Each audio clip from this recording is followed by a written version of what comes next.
desafío importante que es un poco cambiar la mirada o abrir la mirada, como decía el intendente, a tratar de hacer todo lo posible para producir alimentos sin contaminantes, si quieren llamarlo agroquímicos, agrotóxicos, agrovenenos. Pocas veces ha pasado algo como lo que está sucediendo, que nosotros hacemos análisis en los residuos de los campos que no usamos agroquímicos y tenemos agroquímicos. O sea que imagínense dónde aplica el agroquímico. Entonces estamos ante un problema serio.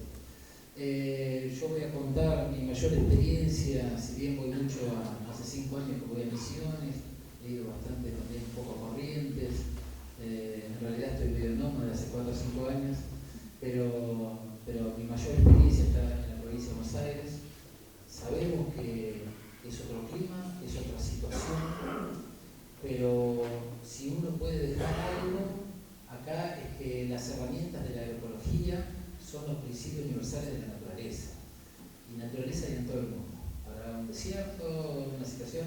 Por lo tanto, si paralelamente a lo que yo voy contando, cada uno puede pensar si hay alguna relación con lo que tiene en su zona, sería muy bueno porque a lo mejor pueden pensar cómo sería el camino acá en la zona para producir de una forma agroecológica. Así que, por un lado, yo soy vicepresidente del Centro de Graduados de la Universidad Nacional de La Plata y soy miembro fundador de la RENAMA, que es algo que hicimos el año pasado, la Red Nacional de Municipios y Comunidades que fomentan la agroecología. Tenemos un motivo en común, esto hace que no nos peleemos, que la discusión tiene que pasar por el campo, la salud y la vida, ¿no? Lo demás debe quedar un poquito de lado. Así que nosotros estamos trabajando con municipios cuando están interesados en fomentar la agroecología, que es una red nacional, y también hay veces que los productores o comunidades quieren estar vinculados a esta red y bueno, no tienen la respuesta del municipio, y también la red incluye, es una red inclusiva, ¿no? ¿Sí anda?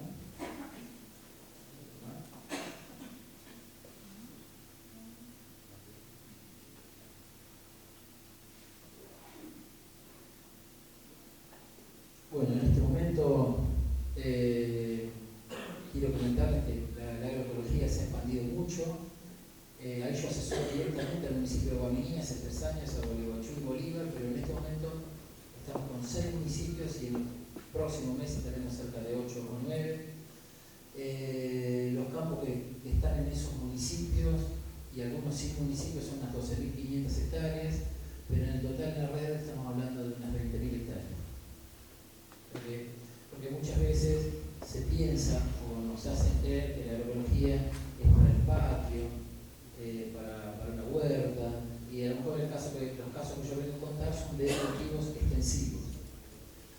Por un lado, yo fui en el año 90 asesor del grupo de cooperativa, fui asesor de la cooperativa de Benito Juárez, y ahí está el establecimiento de la Aurora, así que desde el año 90 que voy todos los meses al establecimiento de Juan Thier, que es un productor que cuando era joven vino acá por esta zona a ayudar a las comunidades tobas, a hacer todo un proyecto de ayuda, de sistematización, para descubrir las parcelas, unas carpinterías, se habían hecho un proyecto, y cuando fallece el padre, en 1980 y pico, 90, vuelve a su campo a trabajar la parte que le correspondía.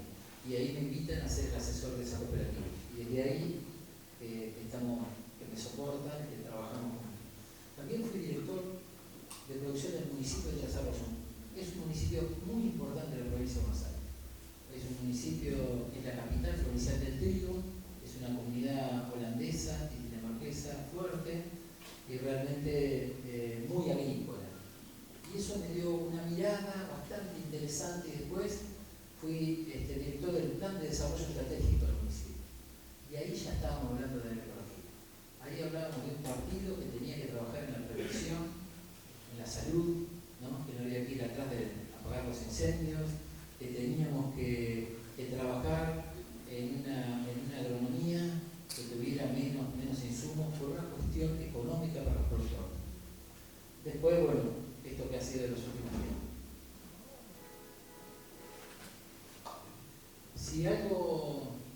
si por ahí acá hay gente que no está tan vinculada a la agronomía, algo que cuesta bastante creer, porque nos han hecho, tenemos un mito ahí terrible, totalmente incrustado, que cuando el municipio, no solo está pasando esta situación, hay más de 150 municipios que tienen ordenanzas municipales que restringen a una distancia la aplicación de agroquímicos. Esto se dio porque los ciudadanos advertían la problemática de la deriva de los agroquímicos. Entonces se hicieron ordenanzas. En muchos lugares, 800 metros, 1000 metros, 200 metros, se prohibió, pero no había una alternativa, aparentemente. Entonces se generó un conflicto entre lo que la ciudadanía decía, no queremos ser fumigados, y los productores que decían, si no podemos usar agroquímicos, ¿cómo producimos? Entonces nos pareció, y ahí tuvo que ver mucho Gualeguaychú, que me invita a una charla y dice, no podemos hacer experiencia con los productores de acá. Y ahí me contrata Guaminí, después Gualeguaychú, y empezamos a hacer experiencias con los productores. Y ya el contrato era por 6 meses, ya llevamos 3 años, y cada vez se suman más productores, ahí hay más de 3.000 hectáreas, y bueno, y un poco esto, que si podemos por lo menos tener el norte, la línea de decir, ¿cómo hago en lo que yo manejo para llegar a esto? Comentaba recién con el director que trabajaba en un establecimiento educativo muchos años, 25 años, y un compañero colega me decía, pero le ponemos un poquito, total no va a pasar nada. Mientras yo pensé que bueno, pongámosle un poquito, hay una licenciada en nutrición que dice, tengo un poquito de diabetes. ¿Y cómo es eso, no? Me hace un poquito mal, esas cosas, ¿no? Hasta que una vez Juan me dijo, Eduardo, no usemos más publicidad. Y yo dije, esto no van a tapar los yuyos. No fue así. O sea, vinieron los yuyos, pero el rendimiento fue muy bueno. O sea, se puede convivir. Y muchas veces me dice, Eduardo, hay que dejar un poquito al bicho. No, si matamos todo, te tenemos que matar nosotros. Es un poco la idea y la sabiduría que uno aprende de los productores. Bueno, te cuento esto, no funciona, pero lo vamos a arreglar igual. Por un lado, yo vengo de la Facultad de La Plata y siempre trato de que se reflexione que no hay un solo tipo de agricultura. Y digo, qué loco que las facultades casi enseñan un solo tipo de agricultura. ¿Por qué? Me está pasando mucho que los estudiantes dicen, yo estoy por dejar la carrera, porque no encuentro lo que vine a buscar. Claro, cuando uno está pensando, hoy la preocupación de los ingenieros agrónomos es no olvidarse qué dosis va de tal producto. La materia de terapéutica, la de MECU, es la más importante, y es tu memoria eso. Y van asustados cuando eso sería lo último que hay que aprender. Pero, supónganse que está bueno saber todo lo de MECU, les aclaro que se registran 20 productos por mes, así que es algo inalcanzable saber todo lo de MECU. Pero miren, tenemos esta agricultura predominante o tipo industrial que parece ser que es la única. Pero ya hace mucho está la agricultura orgánica, la agricultura agroecológica, la agricultura biodinámica, la agricultura regenerativa. Ahora hay mucho movimiento, ¿no?, que tiene que ver, que la conduce un colombiano, ingeniero agrónomo Jairo Restrepo, y después está la agricultura natural, fococa, permacultura y otras. Y en las facultades no se enseña. Y me imagino que debe haber distintos productores que a lo mejor no a todos les gusta esta, porque esta es del tipo industrial. Y para hacer una industria hay que tener bastante plata. Y no todos los productores tienen bastante plata. O sea que es un modelo pensado para tener un respaldo económico importante. Eso ha hecho que en mi partido, que teníamos 1035 establecimientos agropecuarios, en el año 88, al poco tiempo estábamos en el 50% del productor. Eso hizo que se perdieran muchos productores y eso pasó en todo el país. Yo por eso llego a reflexionar a las facultades que tenemos que hacer un esfuerzo por mostrar que existe todo esto. Les aclaro que agricultura orgánica es una certificación, está en SENASA, agroecológica. Hoy la salida, porque esta cuestión de certificar, pero agroecología es lo que estamos haciendo en los municipios. Yo creo que es el paraguas que abarca la mayoría, ¿no? Biodinámica también es una certificación alemana. Nuestras mejores bodegas son biodinámicas. Y a mí me pasó, no hace mucho que estaba dando una charla, y se acerca un ingeniero y me dice, qué bueno, porque ahí como Juan estaba entusiasmado hablando de biodinámica, dice, están hablando de biodinámica, porque mi primer trabajo que me ofrecieron era para una compañía de vino y tenía que hacer biodinámica y no sabía ni dónde comprar el libro. O sea, no era que no conocía, no sabía nada de cómo acercarse a algo así.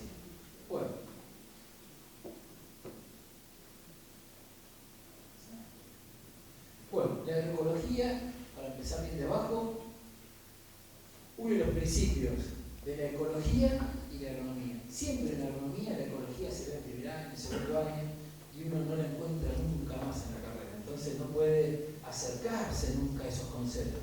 Y siempre la ecología era de los ecólogos, y los ecólogos estudiaban montes, bosques, cosas no perturbadas por el hombre, y los agrónomos nos hicimos muy empresarios. Y esa mirada tan económica, tan empresaria, tan de márgenes, nos llevó por mucha física, por mucha química y por muy poquita biología y por muy poco sentimiento. Es más, nos hicieron creer que teníamos que irnos del campo y ser empresarios. Entonces se contó los gauchos del café y no volvieron más. Quedaron todos ahí. Así que se hicieron todos los contrarios. Bueno,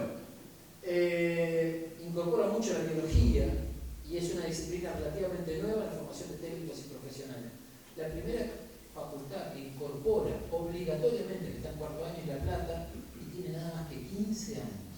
O sea que todo egresado de La Plata que se haya recibido, como yo, hace más de 15 años, no tenemos formación en agroecología. Tuvimos que hacer una carrera paralela.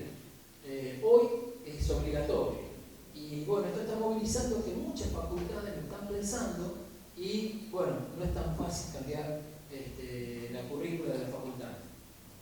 Pero estamos en eso. Hay mucha demanda. Bueno, entonces, esto de la agroecología, utilizar estos procesos ecológicos, si yo los utilizo bien y fortalezco y le doy salud al campo, a la larga termino no usando agroquímicos, lo que nos pasó a nosotros. Por lo tanto, si no uso agroquímicos, soy orgánico. Podría certificar. Y si a su vez agrego otros conceptos, como antes lo hacían, tener en cuenta para sembrar las lunas, para castrar los animales.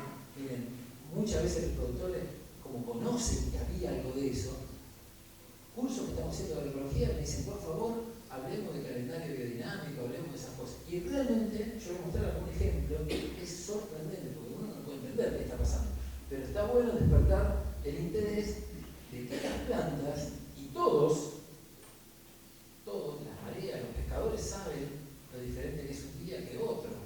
Las mujeres, su ciclo menstrual, las gestaciones. Y si uno empieza a preguntar, no, mi abuela ponía los huevos 21 días antes para que salgan crecientes, porque si no los pollitos no salían, cosas que se perdieron. Y nosotros estamos rescatando porque ahí hay un montón de elementos interesantes. Y eso es un poquito la biodinámica. O sea que uno puede ir de la agroecología al orgánico y a lo biodinámico. Depende del interés de cada productor. Miren, esto es un viejo gráfico, porque en el año 99 escribimos con el titular de la cátedra de agroecología un libro, y yo escribí un capítulo que se llamaba Los desafíos de una gestión municipal sustentable, en el 99. Y nosotros veíamos que 3 arroyos que tienen 580.000 hectáreas, ya en ese momento, estamos hablando del año 70, al 99 cuando lo escribimos, esto verde es, en el año 70, ¿qué cultivos había? Y los verdes son los cultivos que recuperaban la fertilidad de los suelos. Ya en esos años las hojas ni estaban. Imagínense después lo que ha pasado.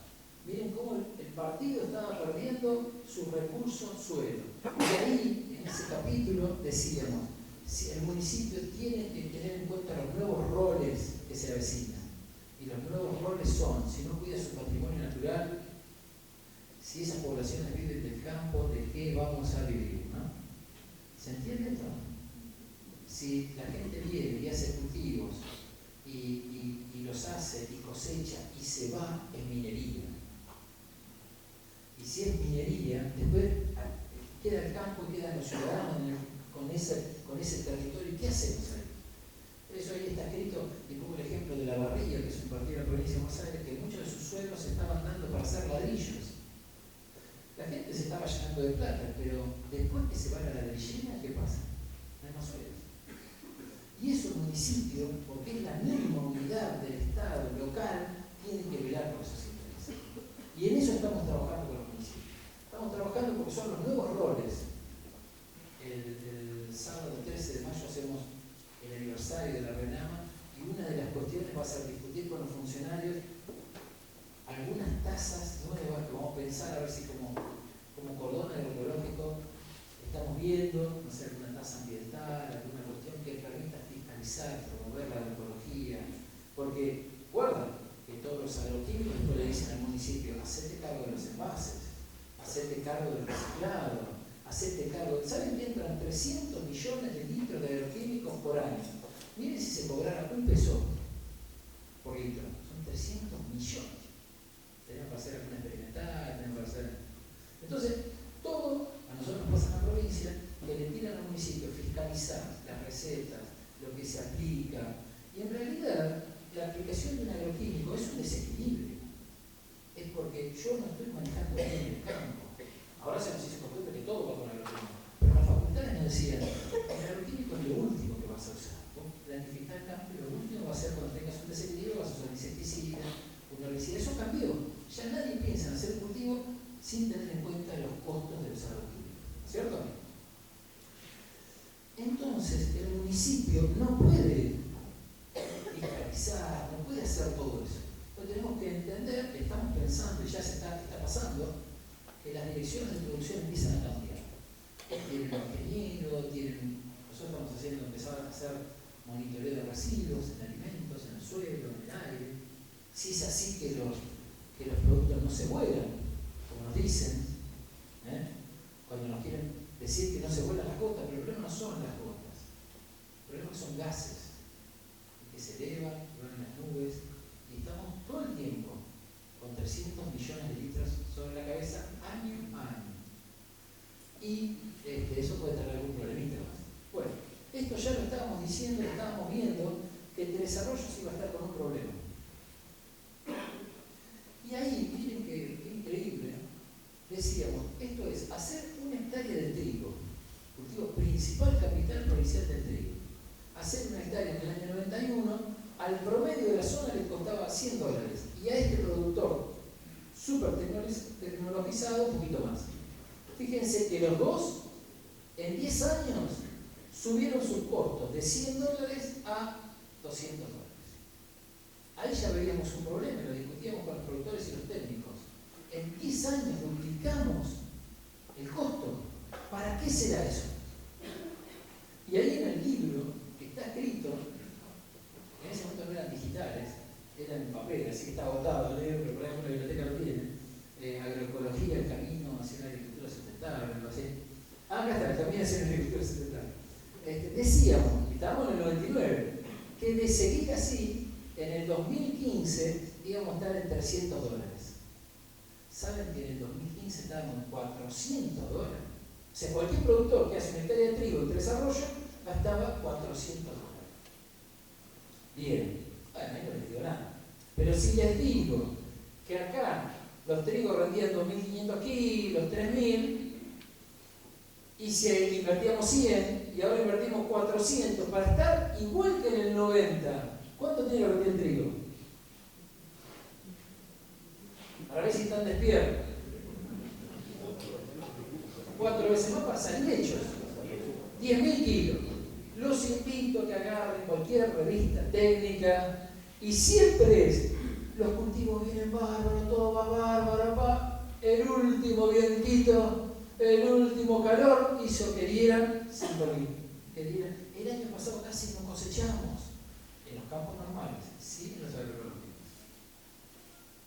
Entonces, si nosotros a su vez cosechamos 10.000 kilos, estamos empatados. Pagamos más ganancias, pagamos más flete, sacamos más nutrientes del campo. ¿Cuál es el negocio? ¿Se entiende? ¿Hacia dónde miramos? ¿Qué lógica tratamos de cambiar? En realidad casi, yo nunca hablaba de ambiente, hablaba de lo económico. Porque acá, ¿quién se lleva ese 400%? ¿El intendente? ¿A dónde va? En realidad ese 400, ¿qué es? El agroquímico que los ciudadanos se quejan. Bueno, eso había que revisar.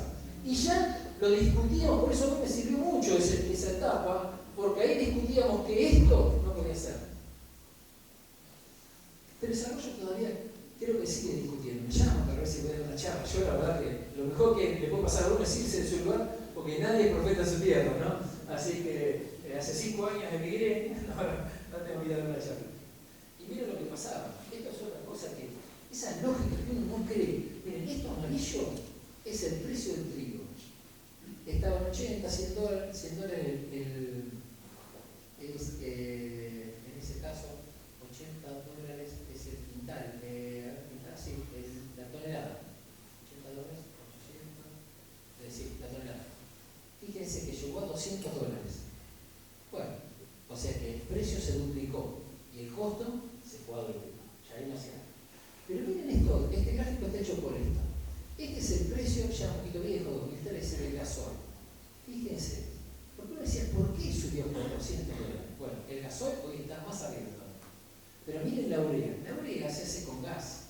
Entonces, nosotros decíamos, una tecnología que esté atada al gasoil nunca va a ser más barata, siempre va a ser más cara.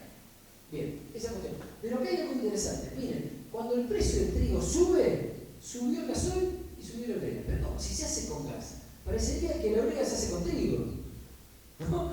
Bueno, eso quiere decir que los precios no tienen nada que ver con los costos. Los precios tienen que ver con cuánto puedo cobrar, cuánto le puedo afanar, que no los mate, los endeudo, los dejo ahí picando, pero... Y esto es el costo de los productores en mi zona y el margen cómo se consigue.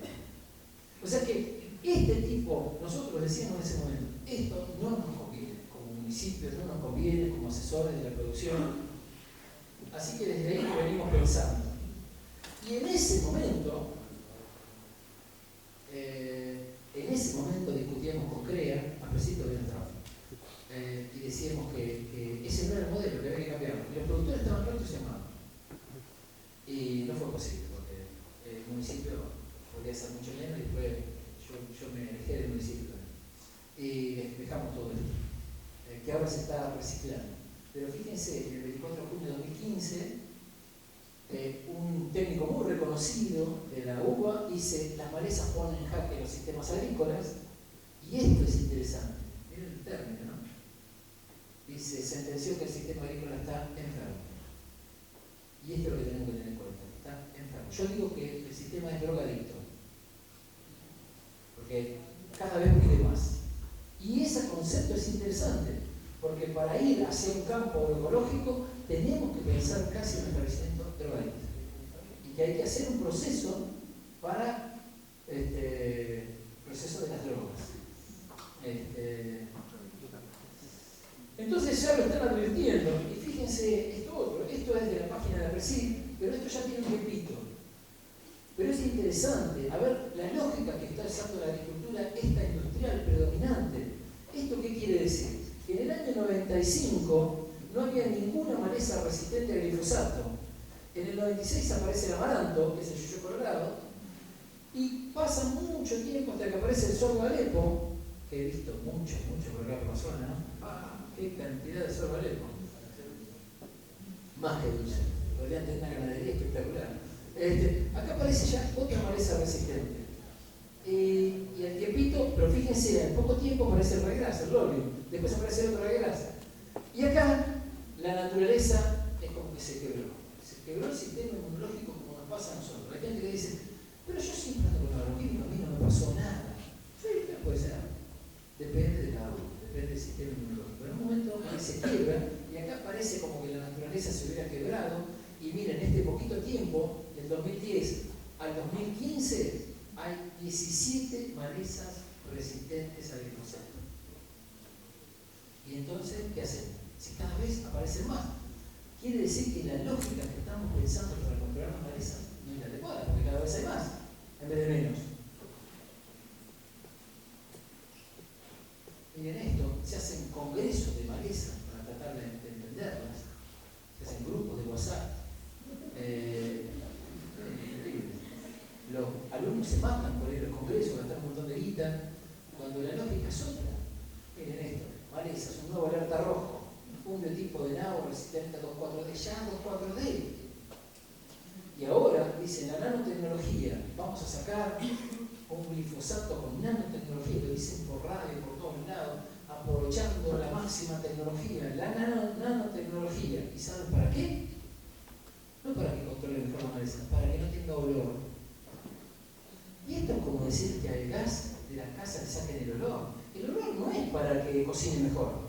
El olor es para prevenirnos, que no nos intoxiquemos. Y como el 2,4-D se siente a mucha distancia, y por eso se reconoce que están fumigando, entonces ¿qué hacemos? No trabajamos para disminuir los agroquímicos, trabajamos para sacarle el olor. Es increíble. Bueno, entonces, sigue desesperado atrás de las malezas. Miren esto, Congreso APRESID, Resiliar, Rosario, julio 2016, nuevito. Y dice, ¿qué está en la página? Cuando lo copié la página. Dice la falta, no sé si dice la falta de rotación es totalmente de acuerdo. Y de productos. De San Marcos. Llegó a que en solo 3 años crecieran 900 millones de gasto adicional para controlar este problema. Para nosotros es un problemón, 900 millones.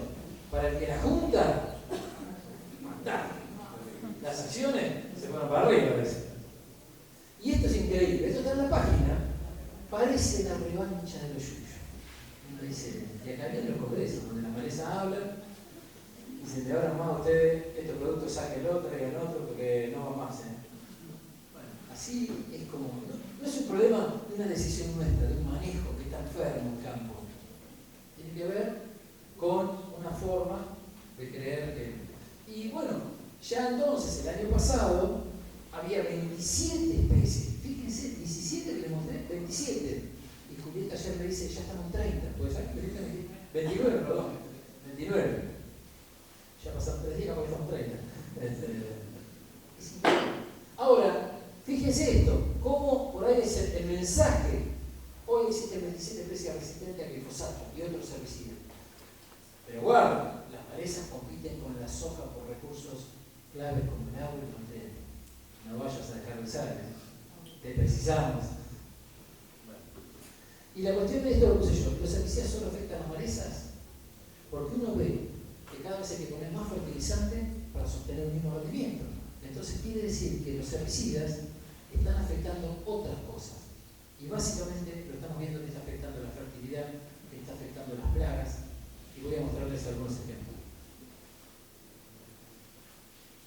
Miren, esta es una beca doctoral del CONICET. ¿Qué hicimos? En el campo de la Aurora siempre vamos a medir a los vecinos, entonces fuimos a ver cuántas lombrices en la misma mañana tenían los vecinos y cuántos en el campo ecológico. Y un vecino tenía 3 lombrices, no es que desaparecieron, hay 3, así que todavía hay 5 y 3. Miren, acá está el alambrado, nos alejamos 2 metros y ya había 8, 4, 7. Nos alejamos 10 metros, 8, 16, 19. Nos alejamos 40 metros, 30, 30, 30. O sea que el productor cuando va a su campo ve lombrices, pero no sabe cuántas podría tener si tuviera otro manejo. Y la lombriz es fundamental. Es el grado biológico. ¿Qué hace la lombriz? Genera porosidad. Entonces cuando llueve, penetra un poquito más el agua, ¿no? Airea el suelo, une las moléculas, genera estructura, controla enfermedades, libera minerales. Esto es preocupante. Bueno, también hicimos un trabajo, otra tesis doctoral, que comparamos 4 campos que tenían una lógica mixta, familiar, quiere decir que usaban todavía la ganadería, que no se la creyeron eso, que los suelos buenos tenían que ser agricultura sola y los malos la ganadería. Cuando pensamos así, no entendemos que la ganadería es el gran complemento. El mejor alimento del suelo no es el fertilizante, es la bosta, es la orina, es el animal que se puede comer las malezas. ¿Se entiende? Cuando pensamos que los suelos buenos tenían que ir a la agricultura, ahí estamos pensando industrialmente, artificialmente. Porque lo que están pensando, no te preocupes, no hagas pastura porque ponés fertilizante. El fertilizante tiene nitrógeno, fósforo, puede tener un poquito de azufre, ahora que los suelos están tan deteriorados que responde la soja al azufre. Antes no respondían. Entonces nosotros lo que estamos haciendo es una destrucción de los suelos. ¿Y quién, si no somos nosotros, en el manejo al menos de nuestro campo, para entender esta falsa lógica, ¿no? Bueno, acá lo que hicimos, 4 establecimientos mixtos familiares de la zona del sudeste y 3 establecimientos empresariales, con esta mirada. Medimos durante 1 año y medio todo lo que se compraba, lo pasamos todo a energía, y bueno, y vimos que estos que tienen esta lógica empresarial usaban el doble de energía para poder producir. Y estos usan la mitad. Seguimos avanzando y dijimos, bueno, todo lo que se puso para producir tendrá que ver con todo lo que se pone para, o sea, insumos para producir, cuánto se generó. Deben ser muchísimo más eficientes, aparte nos hacen creer que esa agricultura es eficiente. Le doy una mala noticia, la agroecología también es eficiente. Fíjense, acá, digo, muy parecido, y acá se está produciendo carne, que es más complicado, y acá no. Y miren, esto es un feedlot de Tandil, en la Sierra de Buenos Aires, 50.000 cabezas por año, ponen 1 y sacan 0,3.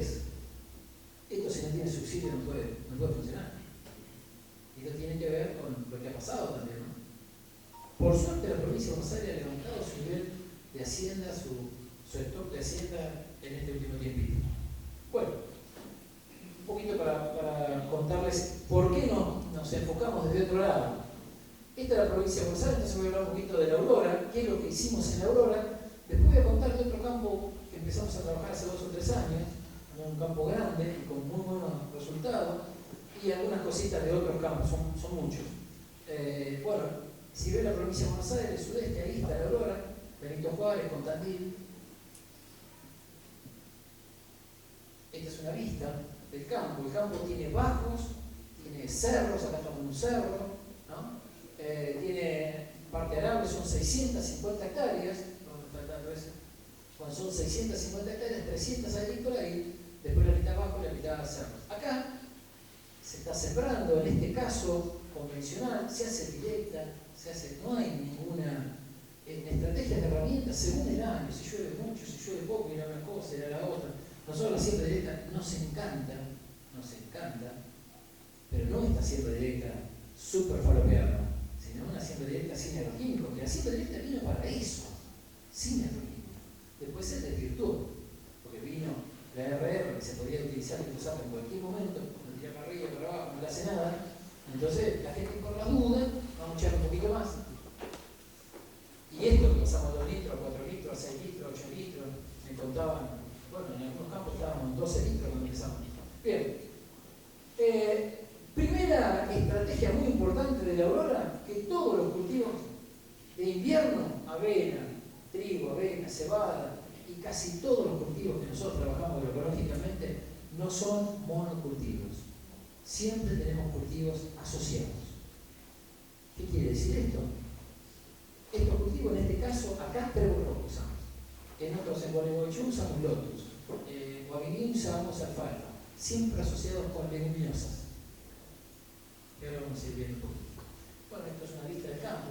Estos son cordones de absorción de agua para que no se junten y se genere una carga allá en el fondo, como pasa en el campo al lado.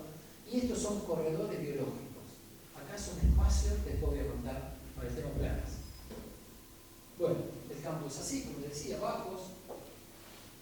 Acá la zona intermedia, cerros. Seguimos.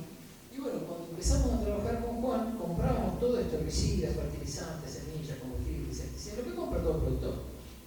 Y empezamos a tener esta mirada, decir, ¿cómo es este sistema? tenemos suelo, tenemos maleza, cultivo, bovino, plaga. Todo esto, ¿cómo lo armamos? Nuevamente para evitar usar todo esto. Y ahí se hacía trigo, avena, cebada, girasol, después se cambió, se dejó de hacer girasol, ahora vamos a empezar a hacer de nuevo. Bueno, novillo, senador, hubo unos cambios importantes. Bueno, les voy mostrando. Esto que les decía, la estrategia de consociar cultivos. Si ustedes piensan, hoy les comentaban, acá también se ha hecho esto de consociar hace mucho. Después por ahí, al no tener claro el objetivo que tenía, por ahí se pierde. Y eso nos pasa cuando perdemos. Y por ahí se hizo una cosa y se pierde. Acá se siembra todo, se hace todo igual, nada más que la sembradora, y en especial la vieja, tiene un cajón para semillas chicas y se siembra ahí 2 kilos de trigo. Nada, 2 kilos de trigo. Y van todos juntos. Y bueno, entonces ahí están haciendo el cultivo, limpito, se trata de entrar sin malezas, pero podría ser en siembra directa también, con otra estrategia. Y acá aparece el trigo sigue avanzando, y ahí tienen el cultivo. Esto es sin herbicidas, sin fertilizantes. Fíjense qué lindo que está, qué verde. Hay acá una maleza, acá hay alguna florcita. Las abejas también tienen que vivir, el gato tiene que vivir, ¿no? Entonces, fíjense, cubierto, bien, sigue el cultivo, sigue, espiga, sigue, y acá cuando el cultivo se entrega llenado, que deja de tener cobertura, ahí empezarían las malezas. Nosotros tenemos el trébol para que avance. Entonces, el suelo lo empiezan a cubrir nuestras especies asociadas, que nosotros visibilizamos como buenas. Y fíjense, otro año, del año anterior. Este es un lote que dio cerca de 6.000 kilos. Lo mismo que dan los vecinos con todo el paquete, con los $400. Y acá nosotros estamos en $150, hace mucho. Hay malezas. Y abajo está el trigo, que está el trébol. Bueno, y esto es lo que pasa. Este año, 2013-2014, después, Buenos Aires decía no se puede hacer más trigo por los costos. Pero los costos, ¿por qué son? ¿Se entiende? Empiezan esa lógica, recuerden. Siempre uno habla en la federación, habla en los productores, dice los costos, pero muchas veces nadie discute cuáles son, por qué. Nosotros hemos discutido con la provincia, lo discutimos cuando Felipe Solera, que es el gobernador del ingeniero agrónomo. Sí, cuando yo sea gobernador, fue gobernador, no pasa nada. Pero miren, 5.120 kilos de la Aurora, el vecino 5.400, 300 kilos, los 20 años y 300 kilos de diferencia. Pero miren el costo, $148 contra 417. Entonces, por cada dólar que invirtió, Juan recuperó en 6 meses $5. Y esta recuperó $1 y pico. Entonces, ¿qué nos conviene más si queremos conservar los productores? Bueno, las lluvias fueron re pocas, ese año 626 milímetros. Eso estamos notando, que los suelos, cuando no tienen falopa y están mejor, y tienen porosidad, y tienen lombrices, tienen más empatía con el agua, la conservan. Las plantas también están más vivas porque no están drogadas. Cuando alguien está drogado, es lo mismo que borracho. Andá a decir, andá para acá, andá para allá, están descerebrados. A las plantas les pasa lo mismo, aunque ustedes no lo crean, son seres vivos. Y el suelo también es un ser vivo. Por lo tanto, se puede regenerar. Miren, el suelo partido, los tréboles casi perdiéndose. Este año perdimos todos los tréboles, porque fue una sequía tan grande que les decía que los trigos y las cebadas casi se perdieron. Y acá rindió 3.900 kilos la cebada, en esa seca total. Y los tréboles no resistieron. Plantitas chiquitas se murieron. Bueno, si se mueren, tenemos que tener otra estrategia. Ven el trébol de abajo y miren lo que pasa. Cosechamos y el suelo está protegido. Imagínense acá, ¿no? Ustedes saben perfectamente. Le dicen que a la sombra en el verano tiene 50 grados, al sol. Entonces, si al sol, si acá esto está desprotegido, cuando cosechamos un trigo, el suelo no hay microorganismo que lo aguante, no hay lombrices, las lombrices la van a buscar 3-4 metros abajo. Entonces acá cosechamos y todo está protegido, y aparte, como la mayoría debe saber, el trébol fija nitrógeno y nos evita comprar urea. Ya empezamos a desandar el camino de la desfalopeada. Miren también lo que puede pasar. Esto, en ese año tan seco, ¿cómo se recuperó. Este trébol todavía está. El martes 17 hay una recorrida, siempre hacen recorrida en el Aurora y vienen de todas las zonas a charlar con el productor, si se fundió o no se fundió. Bueno, esta es otra cuestión. Al tener malezas, miren, estos son los novillos de exportación que se hacen en el campo. Y hay veces que como el trigo ahora tiene malezas, están comiendo sanguinaria, que nosotros decimos la alfalfa de los pobres. Y acá todavía no estaban los sorgos, y podemos esperar que el animal se estaba manteniendo bien. Me decía, están bien los animales, no están. Bueno, había que ver otro concepto. A su vez, cuando medimos las raciones que dio el trébol en el trigo, sacamos kilos de carne, sacamos 200 raciones, aparte de los 5.000 kilos de trigo. Y también uno, si quiere, puede dejar para cosechar, y podría cosechar trébol, 50, 100 kilos, vale $6. Son $600 más. O sea que esto se transforma en una multipropósito. Puedo producir carne, puedo tener trigo, puedo cosechar semillas. Esto nos permite las asociaciones. Bueno, ¿por qué tenemos buenos rendimientos? Porque básicamente trabajamos mucho en el proceso de humificación, de obtener la construcción de materia orgánica, y para eso tenemos siempre crecimiento vegetal sostenible. La siembra directa es fantástica. Nosotros vemos que un cultivo está medio raro, siembra directa y sembramos. Y la otra cuestión es que cada productor tenga su semilla. Cuando el productor tiene su semilla, a él no le interesa hacer una hectárea más. Nosotros propiciamos que cosechen sus semillas y se reparten. Y tratamos en los municipios, bueno, vos prestás después te devuelve cuando cosecha. Y realmente estamos por hacer un inventario de lo que se ha vendido y lo que se ha redistribuido, y estamos hablando de un número de semillas de leguminosas altísimo en la provincia de Buenos Aires. Bueno, y luego yo también de allá. ¿Sí? Sí. Hay una camioneta del Pinedo de patente 477, puede ser, que está con las luces prendidas, no se va a poder ir.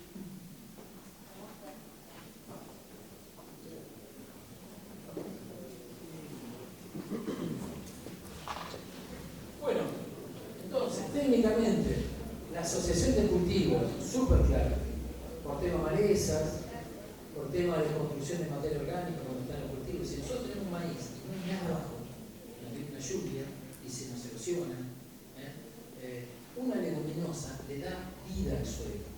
Tenemos que entender, no es solo fijación de nitrógeno. Cuando yo uso urea, yo estoy cortando todos los ciclos naturales del nitrógeno. Los nitratadores, los nitratadores. Cuando yo fijo el nitrógeno tiene un rol súper importante en la vida del suelo. ¿Sí? ¿Puede ser eso? Me voy a repetir, lo digo tantas veces, pero son algunos conceptos que uno sacando de la biodinámica. A ver si están dormidos, porque ya viene larga y lo que falta. Ya un hombre se ríe, por suerte. ¿Cómo es la respiración que nos da vida? Nosotros vivimos, todos tenemos claro que, pensamos que la respiración es la que nos da vida. Es difícil definir qué es la vida, ¿no? Pero bueno, para arrancar más simple, no nos vamos a poner a filosofar. ¿Qué es la respiración? Todos los animales, los secundarios. Pero así, muy sintéticamente, bien de primaria, decirme, ¿qué es la respiración? La incorporación de oxígeno, tomo oxígeno y libero dióxido de carbono. Ahí todo bien, ¿no? Pero yo, ¿tomo oxígeno? ¿Qué tomo? Aire, bien. ¿Qué tiene el aire? 78% de nitrógeno, 18, 20 de oxígeno. Entonces cuando yo tomo aire, básicamente, ¿qué estoy tomando? Nitrógeno. Pero la respiración, ¿qué es? Oxígeno. ¿Estamos? ¿Y nunca pensaron, ahora yo estoy inspirando aire, ¿y qué pasa con el nitrógeno? ¿Se lo dijeron en la facultad? Que somos, porque nuestra ciencia tiene eso, tiene unas cosas, mira que le faltan algunos datos. Y en medicina se ve. Yo siempre digo, debe ser la abejita, acá tiene una puertita que debe salir nitrógeno por ahí, y el oxígeno se encuentra con el carbono y se retira. Bueno, no hay mucha explicación. ¿Por qué? Porque nuestra química nos enseña a saber el peso atómico, la masa, la valencia y no mucho más. Y las reacciones químicas son aquellas que se pueden, la reacción es, este componente se mezcló con este y generó este. Pero hay veces que hay relaciones que no están directamente en la ecuación. Ni hablar. La semana pasada leí en un diario que en la máquina de Dios, en el acelerador de partículas, han encontrado nuevas hadrones y todo eso que pondrían totalmente en discusión la física que se conoce. Entonces nosotros que estamos tan agarrados, esto no puede ser así, lo que dice este flaco no puede ser. ¿En qué? ¿Basado en qué química? ¿En qué física? Es más, nosotros mucho de la biología está muy metida en la física de Newton. Ni llegamos a la de Einstein, donde dice que las partículas si chocan no explotan, es toda energía. Y si es toda energía, el problema es que la energía no la puedo medir, pero yo no creo en lo que puedo ver. Entonces no podés creer nada, no podés seguir nada, porque... Entonces, ¿cómo usás un celular? Yo digo, cuando yo usaba el teléfono, me imaginaba que había un cable que me comunicaba con el otro. ¿Ustedes se dan cuenta que hay más cable? Que por Bluetooth mando algo, que le mando por WhatsApp una foto, que está en la otra punta del país, y baja la foto, y la materializa. Es un hecho crístico. Entonces, nosotros, si este flaco no me muestra los ensayos, no me demuestra, yo no lo entiendo. Pero en todo esto la vida es energía. Y bueno, ¿qué dice la biodinámica? Dice que en realidad el nitrógeno es el carrier, si quieren decirlo técnicamente, o sería el acompañante que lleva de la mano al oxígeno para que se encuentre con el carbono y lo retire. Sí, ¿cómo lo comprobaste? En 1920 lo dijo el investigador de la biodinámica, dijo, hagan una cosa, agarren un tipo, pónganlo en una habitación hermética y empiecen a retirarle el nitrógeno del aire que lo rodea. Y miren qué pasa. ¿Y saben qué pasó? El cuerpo empieza a liberar nitrógeno para volver a restablecer el equilibrio. Tal vez así que el oxígeno que está en el suelo es distinto que el oxígeno que está en la atmósfera, bueno, y me voy a meter en todo eso. Pero ¿esto qué quiere decir? Nosotros, el nitrógeno viene para la respiración y usamos los alimentos, por otro lado, como fuente de energía. Las plantas necesitan a las leguminosas. Si no, no hay vida en el suelo, o hay muy poca vida, o se pierde la vida. Después voy a mostrar algunos datos de eso. Bueno, esto es lo que buscamos. Acá me dicen, realmente las coberturas no duran nada, se morfan enseguida en el sentido que desaparecen. Bueno, habría que pensar que sí o sí precisamos coberturas. Y ven acá avenas, vicias. Fíjense, esto logramos, y esto lo he visto, yo acá no he estado, pero he estado en Bolivia, he estado en otros lugares y el concepto que hemos manejado es parecido. Nosotros usamos animales. Esto lo transformamos en bosta, lo transformamos en orina. Es más fácil que comprar máquinas, tener unas vaquitas. Todo eso se transforma en bosta y volvemos a sembrar. Una herramienta de Intel.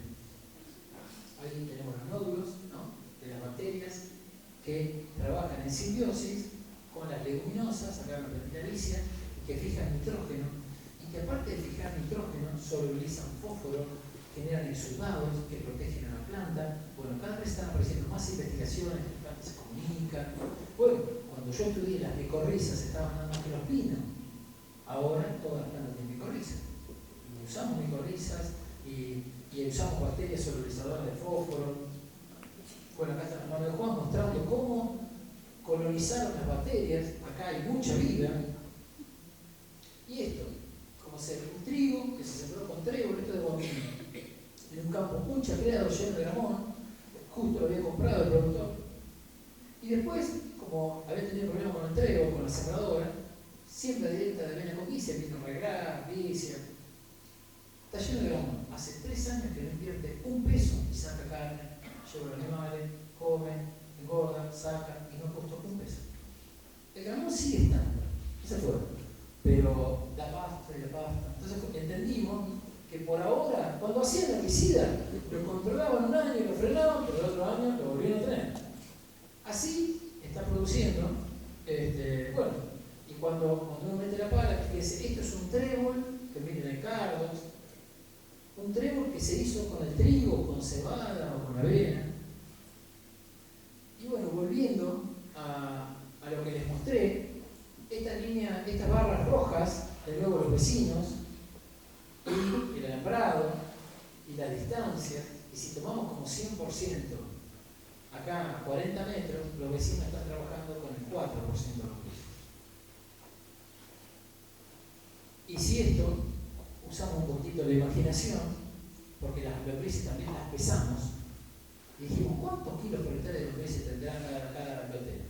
Y bueno, vimos que el vecino 1 tenía 389 kilos, el vecino 2 182 kilos, y fíjense en la Aurora, 2.654 kilos, 2.588 y 4.000.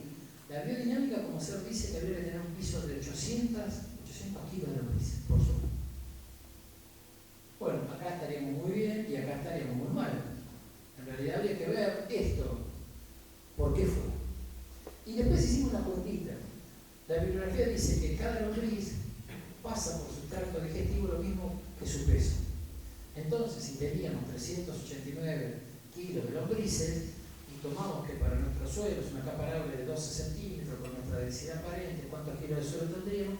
¿Cuánto tardarían las lombrices en trabajar y procesar todo ese suelo? Bueno, en este campo tardarían 16,9 años, en este 36, o sea que si uno está esperando hacer un laboreo con las lombrices, le quedaría para los hijos, y acá en 2 años y medio, y en 1 año y medio.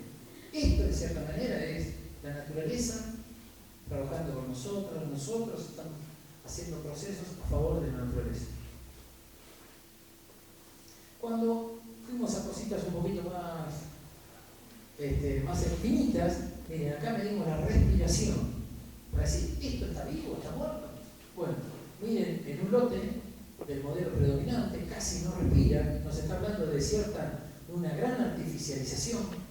Cuando un suelo está muerto y no respira, no hay poro, la estructura se pierde rápido, bueno, puede tener algo que ver con todo lo que, una partecita de lo que nos está pasando. Miren el modelo que tenemos ahí en un módulo experimental que tenemos en desarrollo, que es del INTA, y que un poco todo lo que se hacía en la Aurora se llevó a ver si eso en la investigación coincidiría, y bueno, y anda muy bien. Entonces tenemos que ver, realmente respira mucho más que el parque del experimental, que no se toca, respira muy bien, pero este está mucho más dinamizado, y este es la escuela donde trabajaba, lo recuerdo. Bueno, acá se midió si se densificaba, ¿no?